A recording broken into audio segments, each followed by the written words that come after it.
Hello tout le monde, aujourd'hui je vous retrouve pour une vidéo afin de vous expliquer comment devenir au pair. Vous expliquer un peu mon expérience, comment j'ai fait pour devenir au pair. Alors tout simplement il faut vous renseigner sur internet, il y a plein d'agences. Moi je suis inscrite avec Au Pair Care. Premièrement, je vais vous dire les conditions qu'il faut avoir pour venir en tant qu'au pair. Il faut tout d'abord avoir entre 18 ans et 26 ans.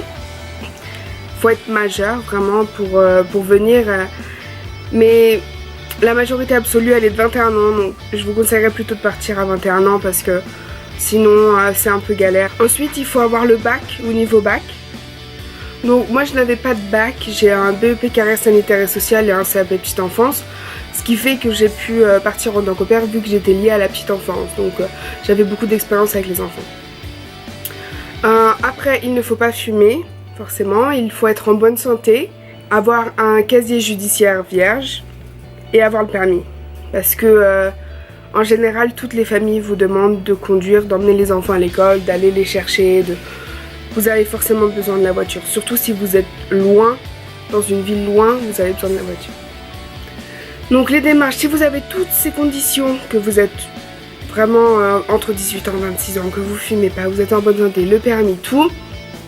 Vous allez sur le site, ils vont vous appeler pour vous inscrire, puis ils vont vous demander, bon si vous avez toutes les conditions évidemment, puis après ils vont vous faire un petit test d'anglais tout simple,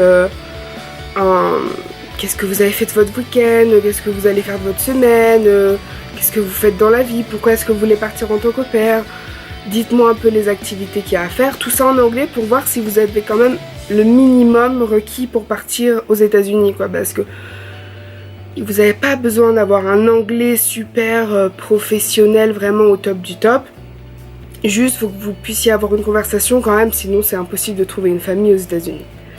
Ensuite vous allez avoir un rendez-vous avec une personne, vous allez aller chez elle, elle va vous faire lire un texte en anglais et pour savoir si vous avez un bon niveau d'anglais.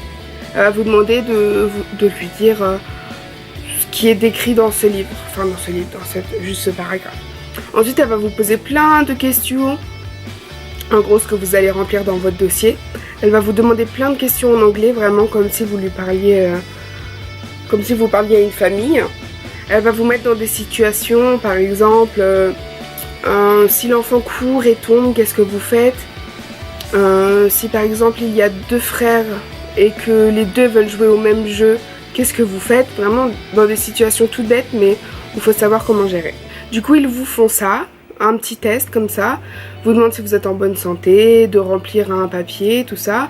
Et après ils vous envoient le dossier pour vous inscrire en tant qu'au pair. Vous remplissez le dossier en ligne, c'est un dossier en ligne en anglais. Vous décrivez pourquoi la famille devrait vous choisir, pourquoi vous, pas une autre, les activités que vous aimez faire, les langues que vous parlez, si vous parlez autre que l'anglais ça peut intéresser d'autres personnes aussi. Si vous parlez espagnol, il y a beaucoup de personnes qui recherchent des espagnols parce que c'est une langue beaucoup parlée ici. Une fois votre dossier rempli, vous allez faire une petite vidéo pour vous présenter, essayez de faire une vidéo un peu marrante, vous présentez votre famille, où vous vivez, les activités que vous aimez faire, des photos des enfants avec qui vous avez que vous avez gardé. Ah et j'ai oublié le plus important, pour les conditions pour partir en tant qu'au pair, il faut avoir fait 200 heures de garde d'enfants hors famille pour pouvoir partir en tant qu'au pair. Bien sûr c'est le plus important, il faut que vous ayez de l'expérience avec les enfants, ne pas partir comme ça sur un coup de tête, je vais m'occuper des enfants alors que vous ne l'avez jamais fait, ce qui paraît un peu logique. Il faut que vous ayez donc le dossier, vous remplissez la vidéo, faites la vidéo. Il faut remplir aussi des références. Les références, ce sont les parents des enfants que vous avez gardés. Donc si vous avez encore un lien avec ces personnes, vous leur demandez est-ce que vous pouvez être ma référente. Normalement l'agence Au Pair Care va les appeler ou leur envoyer un mail en leur demandant comment est Sabrina dans la vraie vie. Sabrina c'est mon prénom mais vous. Comment est Sabrina dans la vraie vie, est-ce que ça s'est bien passé avec l'enfant, est-ce que vous la conseillerez pour d'autres familles, tout ça. Vraiment juste deux références il me semble, il faut 2 références. Donc une fois que votre dossier est complété, totalement complet, vous dites à l'agence que vous l'avez complété, que c'est bon. Ils vont vérifier que tout soit bien. Ils vont vous dire bon, ça faudrait peut-être modifier un peu, t'as fait quelques fautes, faut modifier.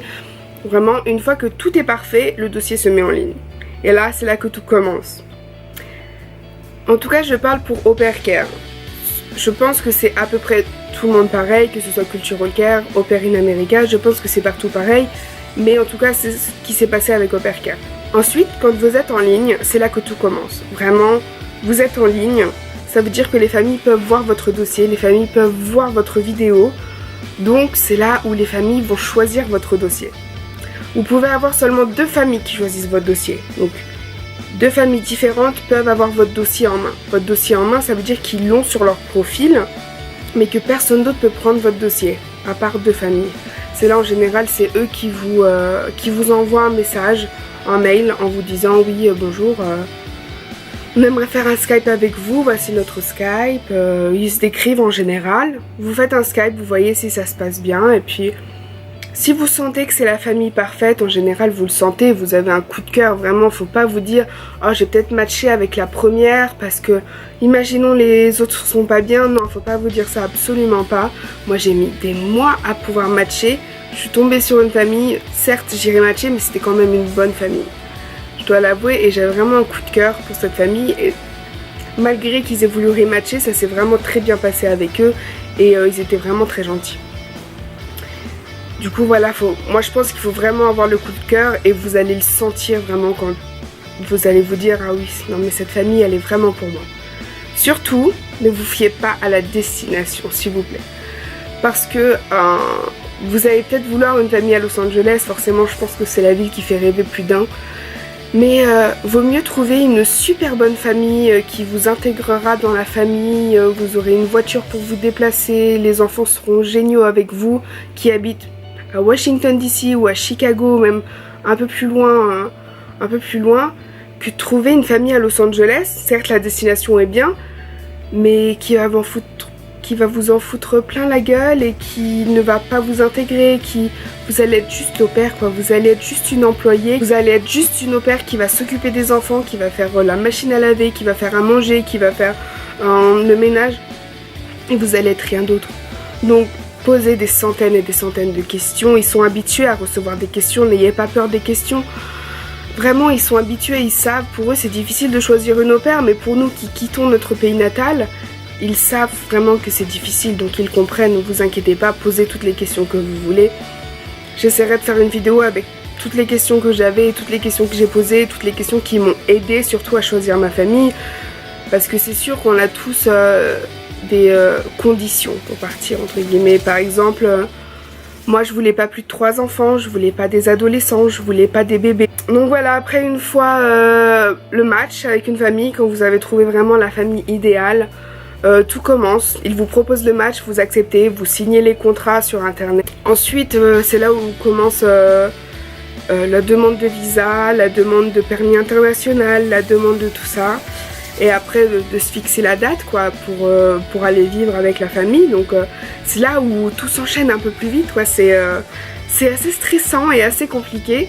En ce qui concerne le contrat, donc vous avez un contrat, donc vous ne pouvez pas travailler plus de 10 heures par jour et vous ne pouvez pas travailler plus de 45 heures par semaine.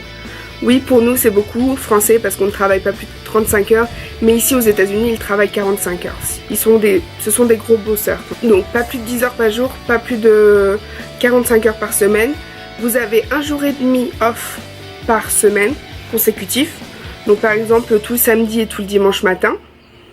Et vous avez un week-end total du vendredi soir jusqu'au dimanche soir, jusqu'au lundi matin on va dire, off un par mois. Vous êtes payé pour être exact 195,75 $.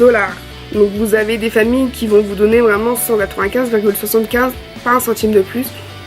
Après il y a des familles qui forcément vous donnent 200 $ pour arrondir. Moi c'est ce que ma famille fait, ils arrondissent à 200 $.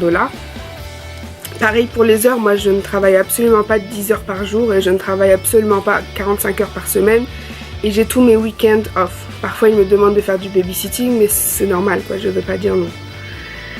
Donc en fait ça dépend des familles, il y a des familles qui vont vous faire bosser 20 heures par semaine, comme il y en a qui vont vous faire bosser les 45 heures quoi. Donc voilà, faut vraiment poser plein de questions comme ça. Et après vous partez direction la training school et je vous ferai une vidéo aussi sur la training school. Direction la training school pendant 3 jours et après direction votre famille, que ce soit New Jersey, San Francisco, je ne sais où, vous partez direction votre famille et puis après l'année commence quoi. J'espère que la vidéo vous aura plu, moi je prends un plaisir à faire ces vidéos et j'adore vraiment. Donc si vous aimez ma vidéo, n'hésitez pas à mettre un pouce bleu, un commentaire, partagez ma chaîne, abonnez-vous à ma chaîne, tout ce que vous voulez. Ça me ferait super plaisir et j'espère pouvoir continuer mes vidéos. Donc voilà, je vous souhaite à tous une bonne journée ou une bonne soirée. Ciao!